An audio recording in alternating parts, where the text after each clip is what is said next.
President. Is more. Understand. The security.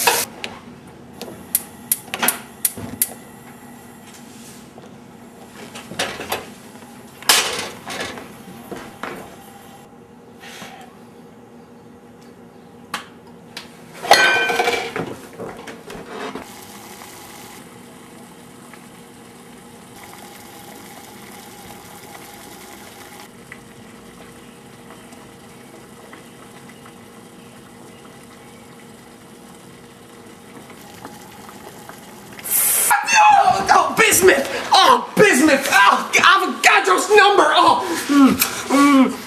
Now, what if this situation was played out differently? With instead of boiling water, there was the boiling hot steam?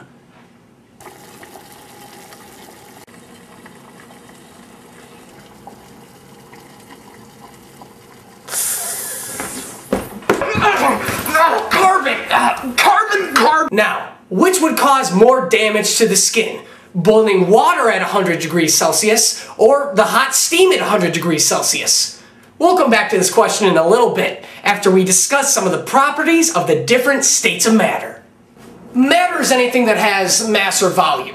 Mass is the amount of material in an object, or the amount of stuff in an object. Backpack, matter. Mustard in the backpack, matter. Mustard in the mustard, matter. Be careful not to confuse mass with weight. Weight being the amount of gravitational force being exerted on an object. Volume is the amount of space an object takes up, no matter how small or big.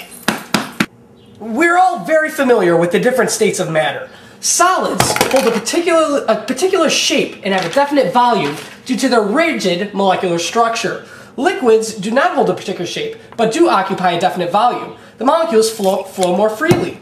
Gas has no definite volume and expands to fill the available volume of its container. But Ben, I heard there was a fourth state of matter that is an ionized gas and acts somewhere between a gas and a liquid.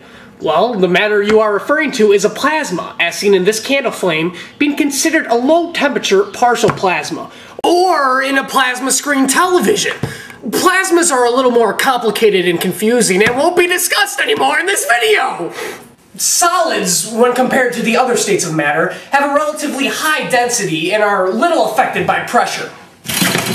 Liquids as well are considered to have a high density that is also little affected by pressure.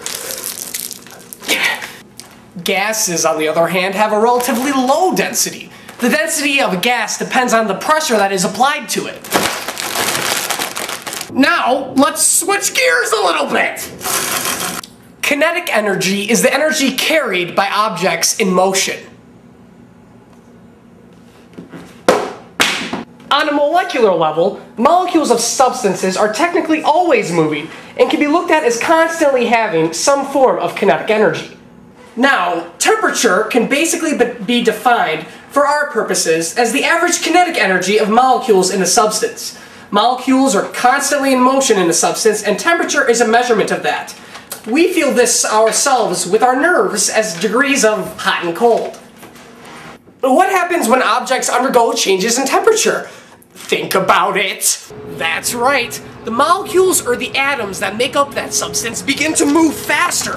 This results in changes in states of matter, such as the melting of solid ice to liquid water, or the boiling of liquid water to turn into a gas. So, back to our original scenario. What would cause more physical pain, water or gas at 100 degrees Celsius? think about it. Oh, gotcha! They're both the same. Don't be fooled into thinking that a gas has more spread out particles that can thus move more easily because there's less force between those particles and are thus hotter due to their change in heat. As stated before, temperature is the average kinetic energy of molecules in a substance. If two substances have the same temperature, then they possess the same amount of average kinetic energy, meaning they are equally as painful. This all holds true for kinetic energy, but would be a different story if we were talking about potential energy, in which the gas would have more energy than it had stored up. So I hope you learned something today. Chemistry is all around us in the form of solids, liquids, and gases. Be careful out there and enjoy your stay in the hotel that I like to call the planet Earth. Just don't forget to wipe your feet on the way out. I'm Ben Mueller. Good night, everyone.